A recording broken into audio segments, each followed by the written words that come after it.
3 new cards have been revealed, including the Mage Legendary Quest.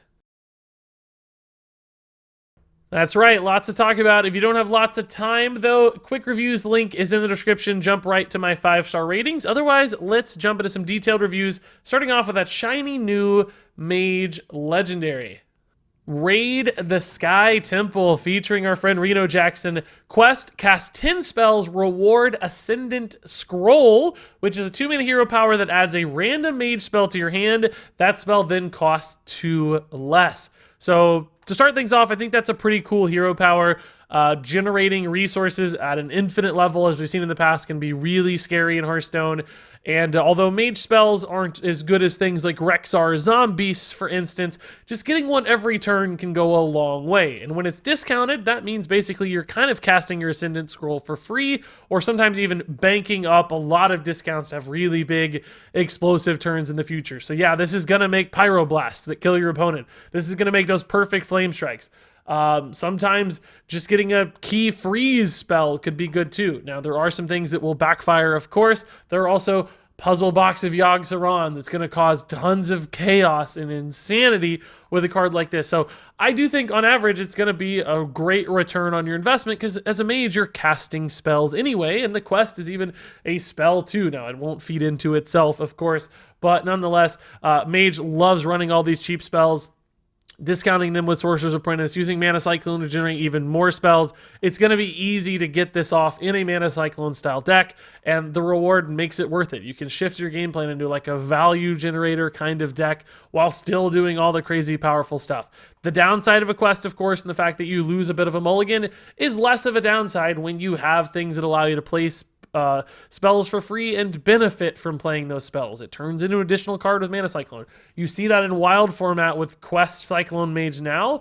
This will almost look like a standard format Quest Cyclone Mage in a way, just with a different kind of payoff. Instead of a game-winning instant kind of payoff, this is more of a value generator, resource generator sort of payoff. So yes, this to me lines up perfectly with what Mage likes to do already.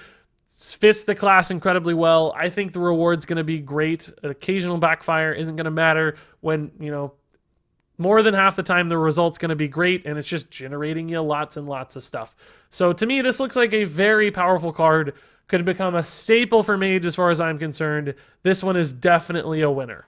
So moving on here, let's talk about the Weaponized Wasp for Shaman, a new 3-mana 3/3 beast with a battle cry. If you control a lackey, deal 3 damage. So I think it's pretty obvious when that condition is satisfied, this is going to be a really crazy powerful, swingy tempo kind of card for 3 mana. Like, that's a great battle cry. You're going to kill so much stuff while winning the early board yourself. Now, beyond that, it's a battle cry, which we know is going to be an important synergy for Shaman in this expansion. It looks like it lines up really well with the quest, which lackeys also line up really well with. So you've got this battle cry lackey driven deck formulating itself really nicely, and this is exactly the kind of card that needs to exist to support that plan and fits in really nicely. It's just maintaining that early board advantage, making sure you don't die to hyper aggressive starts until you can start to leverage the quest hero power reward later in the game. So as far as I'm concerned, the upside for Weaponized Wasp is huge, just an enormously powerful thing when it works. The only challenge for this card is that you do have to have a lackey for it to be good.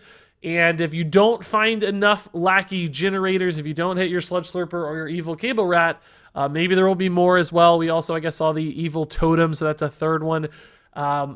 It could backfire. It's just a 3-mana 3/3 at that point, which is less exciting. But I feel like it's something you could hold on to for a turn or two.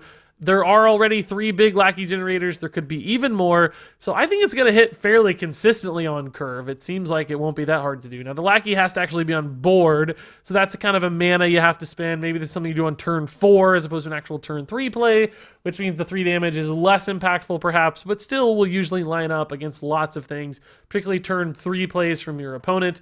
So when I compare this to other things, I think it looks consistent enough and certainly powerful when it works, and that's going to make it worth running. It's not going to be the best card in any given deck that it's in, but it's going to be a strong inclusion, I think, in some kind of battle cry, lackey, synergy deck, and maybe just other decks that happen to run lackeys, because Sludge Slurper is such a good card, and Lackey Generation is such a powerful thing as we've seen in the past. This one looks like another strong entry into the set to me. And then finally here we have Bees for Druid. This card's interesting. 3-mana spell, you choose a minion, and then you summon 4 1/1 bees that attack it. So a couple different scenarios to talk through on how this card works, right? If you, for instance, target a 4 health minion and you summon the bees and attack it, they're all going to die, assuming it has any sort of attack value. If it has 0 attack, of course, they would survive. But if you kill a 4/4 with it, for instance, all your bees will die. You'll use this as a removal spell, kind of like an Eviscerate or something to remove a minion, maybe like a 3-mana Vendetta, which is an okay kind of play. Not the reason you'd want to run a card like this, obviously.